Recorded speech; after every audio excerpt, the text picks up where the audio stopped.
Você conhece as 10 maiores mentiras, fakes ou inverdades que se contam sobre a maçonaria? Muito bem-vindos ao nosso humilde canal que trata de assuntos esotéricos, gnósticos, iniciáticos, filosóficos e também de outros bichos. E nesse vídeo a gente vai falar brevemente sobre as 10 maiores mentiras, papo furado, conversa mole, que se contam aí no meio social, no meio comum, sobre a tão famosa ordem maçônica. Desde já agradeço muito se vocês se inscreverem no nosso canal, isso ajuda a manter esse trabalho. Ao final do vídeo deem um like ou dislike e vamos aos 10 fakes.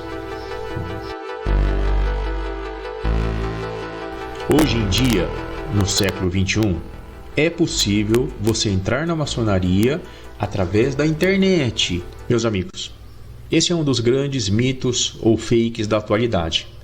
Não existe maçonaria via internet, maçonaria virtual, aquela que você preenche um cadastro, paga uma taxa, tudo pelo computador, tudo em um site. Você assiste um vídeo no YouTube, você vê uma propaganda em algum link e vai lá e se filia. Isso, por enquanto, não existe. Então, se você quiser pertencer à maçonaria, você ainda deve aguardar um convite formal, pessoal, ali no corpo a corpo, que alguém vai conversar com você e vai te convidar para fazer parte de um determinado grupo. Na ordem maçônica, só entram pessoas que têm uma boa condição socioeconômica. Muito bem, esse é mais um mito muito estranho. Obviamente, para entrar na maçonaria, você não precisa ter uma boa situação social, econômica, financeira, sangue azul ou sei lá o que. Isso é conversa fiada. Agora, a maçonaria é uma associação civil de cidadãos e é necessário que você tenha condições de colaborar, contribuir com a manutenção da estrutura, das instalações, do templo, como é chamado, aquele local onde ocorrem as reuniões, tem conta de água, luz, às vezes aluguel, funcionários. Então a pessoa deve ter um mínimo de condições. Você pagar uma taxinha ali por mês, sem falar que você vai ter que adquirir livros, vai ter que adquirir alguns utensílios, uma pastinha, às vezes tem que fazer uma viagem para fazer uma reunião em São Paulo, numa capital, fazer alguns cursos, assistir algumas palestras. Então tudo isso demanda uma certa despesa. O terceiro mito fala sobre a questão da ajuda mútua. Um maçom sempre ajuda um outro maçom. Não existe nada que obrigue um maçom a ajudar outro maçom em outra situação ou qualquer situação. O que ocorre é que quando a pessoa entra nessa entidade, acaba fazendo novos amigos, tendo novas relações sociais com pessoas que muitas vezes não ia conhecer nunca na vida. Muitas vezes é um profissional que trabalha ali no escritório fechado, conforme o seu ramo de atividade, um contador, um dentista, um médico, alguma coisa assim. Vai conhecer pessoas muito diferentes. E amigos, obviamente, dentro do limite do razoável, da ética, dos bons costumes, sempre ajudam um outro amigo quando é possível, quando é justo, quando é digno. Você entra num grupo religioso, uma igreja, você entra num grupo de colecionadores de Fusca, sei lá, seja o que for. Qualquer tipo de associação que você entrar, ou um clube de serviço, por exemplo, aqueles clubes que fazem muita festa, que dão muita medalha, filantropia, etc. Então vocês vão acabar, obviamente, se conhecendo, se ajudando, como qualquer bom amigo faz com outro amigo. Quem entra na maçonaria sempre tem uma melhora substancial na sua situação econômica. Esse quarto mito, ele é muito pragmático, ele é muito também interessante e relevante. Por quê? Muitas pessoas querem entrar na maçonaria porque tem essa ilusão de que se entrar lá, todo mundo vai ajudar. Eu já falei que isso é uma inverdade. E vai ficar bem de vida. Vai melhorar seus negócios, suas vendas, sua carreira na política, na empresa, no serviço público, seja onde for. Isso também é um tremendo mito. A maioria das pessoas que entram ali são indicadas porque são pessoas honestas, dignas, trabalhadoras. Não são pessoas que têm uma vida parasitária de entidades, não vive às custas da família da esposa, ou de qualquer tipo de mutreta, desonesta. Não, são pessoas que batalham, lutam e que demonstram uma dedicação, um talento à sua atividade, muitas vezes profissional. É um cidadão de bem, não tem muitos vícios. Normalmente, essa pessoa, ao longo dos anos, tende a melhorar a sua situação socioeconômica. Isso não é inerente, não é específico do fato dela pertencer a essa ordem maçônica, e sim a seus atributos, seus talentos, dedicação, sua capacidade de gerenciar as forças produtivas da sociedade, ou sei lá o que aí, e a pessoa acaba ficando numa situação melhor. Ao invés de causar um enriquecimento gratuito, aleatório do indivíduo, causa, isso sim, um empobrecimento, porque você vai ter que pagar taxas, custos, ter despesas, então isso vai ter um custo no seu orçamento. Isso é uma relação direta. Entrou numa entidade, numa associação, você vai ter custo. Fica sócio lá da associação de orquídeas, não sei de onde, do Rio de Janeiro, vai lá, você vai ter custo. A regra é, você tem um empobrecimento. Agora, se você ficar com uma vida melhor, é devido a situações que, sendo maçom ou não, vão incidir sobre a sua trajetória de vida. Maçonaria e filantropia. Todo maçom tem a obrigação ex officio de fazer filantropia. Muito bem, meus bons e queridos samaritanos, filântropos beneméritos. Esse mito ele é deveras relevante porque para muita gente ser maçom automaticamente implica numa questão compulsória de que você tem que fazer filantropia. Não há essa vinculação. A ordem ela é autodeclarada filantrópica. Porém, se o maçom faz ou não faz filantropia é questão dele.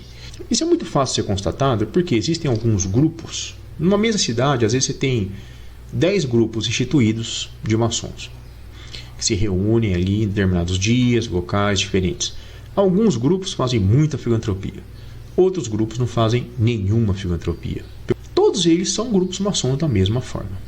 Então, se um maçom faz muita filantropia, se faz pouca filantropia ou zero, ele é maçom da mesma forma. Não há uma vinculação obrigatória, necessária, contingente. Não existe isso. Obviamente, o maçom deve fazer filantropia. Ele deve ser estimulado, é uma característica desejável que ele participe, se engaje em toda forma, ou pelo menos em algumas formas, de atividades que vão ajudar o próximo. Antigamente, a Igreja Católica Apostólica Romana, a Igreja Latina do Papa de Roma, não aceitava que um católico fiel fosse da maçonaria. Mas isso mudou. Recentemente, no final do século XX e mais agora no século XXI, está autorizado que um católico seja ao mesmo tempo maçom. Prezados fiéis e filósofos iniciados. Até esse momento, um católico não pode ainda pertencer à maçonaria na visão da Igreja Católica Apostólica Romana. De 1738, quando surgiu a primeira bula condenando a maçonaria em apostolatos eminente especula do Papa Clemente XII, até o novo Código Canônico dos anos 1980, essa condição de ser católico maçom não é possível. Até esse novo Código Canônico, o católico que entrasse na maçonaria, ele podia ser excomungado. A partir do novo Código Canônico, que entrou em vigor na gestão do João Paulo II, essa sanção, essa penalidade papal ela foi abrandada. Então o caboclo não é mais excomungado. Mas ele está em pecado grave, ele não pode comungar, não pode participar da Eucaristia, dos trabalhos da igreja. Ele tem que se confessar, falar: eu sou um pecador muito grave, para o padre da sua paróquia, se arrepende, sai da maçonaria e aí ele volta a ser um católico regular. Todo maçom, ele tem que exercer efetivamente uma religião institucionalizada, uma religião formal, ser membro de uma igreja. É uma condição obrigatória. E por consequência, todo maçom também tem que acreditar em Deus. Senão, ele não pode ser maçom. Esse 7º mito, ele é muito mal compreendido mesmo. Não é preciso que o maçom seja religioso, tenha fé em nada para entrar na maçonaria como um princípio geral. Na maioria dos casos, na maioria dos grupos sim, mas não em todos. Portanto, você não pode generalizar. Obviamente, religião é uma coisa, Deus é outra. Por quê? Ainda mais no século XXI, muita gente não considera muito religioso ou faz aquela salada de religiões na sua vida, né? Então ele é católico, batizado, crismado, mas vai no templo da religião A, B ou C, frequenta um local na floresta, frequenta um local, uma mesa lá, varia muito. Muitas pessoas também, a religião, como dizem os filósofos, virou uma questão um pouco subjetiva. Então eu tenho a minha religião, meu Deus, minha fé, eu sou da religião A ou B, mas não concordo muito, mas o que importa é que eu acredito em Deus. Existe algo lá em cima que me protege, olha por mim, eu sei lá o que. Esse vídeo aqui não tem conotação religiosa, teológica, né? Existem vários outros vídeos que eu já fiz comentando alguma coisa sobre isso. Alguns são restritos, outros são abertos ao público, estão ali no meu canal, ou aqui no Axis Mundi, ou no canal Carlos Pires.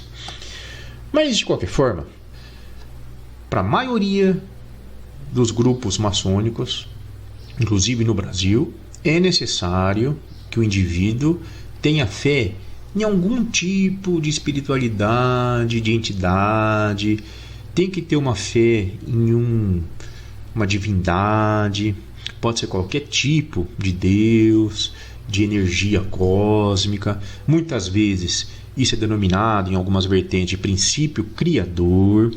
Aliás, elas nem exigem que você realmente tenha essa fé. O que é importante é que você declare que você tem. Então você tem que afirmar, uma questão retórica, pragmática, que você tem fé em que existe alguma forma de poder superior. Então é preciso que tenha fé em algo transcendental que vai além de nós. Na maioria dos grupos. Porém, não em todos os grupos. É que nem você dizer, todos os cisnes são brancos. Em verdade. Por quê? A maioria são brancos. Mas existem alguns negros. Então uma parte da maçonaria reconhecida, ela admite que a pessoa não declare se acredita ou não. Não interessa isso. É só uma questão de discurso, retórica. Não se acredita que seja relevante isso para que você ingresse nessa ordem, porque é uma ordem filosófica, uma ordem de pessoas dignas, de boa índole, éticas, que vão trabalhar pela humanidade, etc, etc e tal. Então não é questão teológica religiosa. A maçonaria, dizem muitos, tem algum tipo de pacto com as trevas, com o diabo, com o bode, o capeta, alguma coisa assim. Justamente pela maçonaria não ter essa obrigatoriedade de ter indivíduos que necessariamente creiam em Deus ou que sejam religiosos, surge a questão da relação da maçonaria com o capeta, com o diabo. Então, para muita gente que até querem atacar o grupo, né, dizem que não, tem relação com o bode. Aliás, veja meu vídeo sobre o bode preto na maçonaria, sobre a questão das tentações de Cristo, etc. Para você talvez entender um pouquinho sobre isso. Não que eu seja assim, o dono da verdade ou queira ser melhor que ninguém, ensinando alguma coisa, né? Como a gente sempre fala, todos nós estamos aqui aprendendo, somos eternos aprendizes. Jamais seremos mestres, exceto quando acontecer um evento catastrófico daqui uns anos, daqui muitos anos. Aí seremos mestres. Até lá, somos sempre aprendizes. Mas de qualquer forma, também existe derivado disso o mito de que a maçonaria tem alguma coisa a ver com o capeta, diabo. Então isso aí é absurdo. Mesmo porque tudo que não faz parte dos cânones, da doutrina, da tradição de uma religião, Exemplo, Igreja Católica Apostólica Romana é considerada coisa do capeta, né? Tipo, ou você está com nós ou você está contra nós, né? Então, para muita gente, uma mente meio obtusa, né? Então, você não pauta a sua vida, suas concepções naquele sistema doutrinário, você é do outro lado. O que é do outro lado? As trevas, o mal, o demo, o bode, né? Um monte de bobagem aí que surge também e é derivado exatamente desse fake aí relativo à questão da concepção ou da visão, da opinião sobre Deus e religiões e a ordem maçônica. Vemos na mídia que um ou outro político, por exemplo, que é maçom, foi preso, foi pego ali com a boca na botija, fazendo alguma atitude não muito adequada, ilícita, até ilegal. Mas estranho, porque a gente ouve dizer que todo maçom é honesto, todo maçom é um bom cidadão. Em todas as agremiações, clubes sociais, existem pessoas honestas e desonestas. O que acontece na maçonaria? Que existe todo um processo, como eu falei, diferente da questão da internet ou de outras condições aí, em que a pessoa é avaliada, passa numa peneira ou várias peneiras, existe um crivo, existe uma avaliação da sua vida familiar, pessoal, profissional, da sua história, do seu currículo. Hoje com a internet é muito fácil fazer isso, né? Você clica lá, fulano de tal, né? Você já levanta, como diz em alguns meios aí, a capivara do caboclo, né?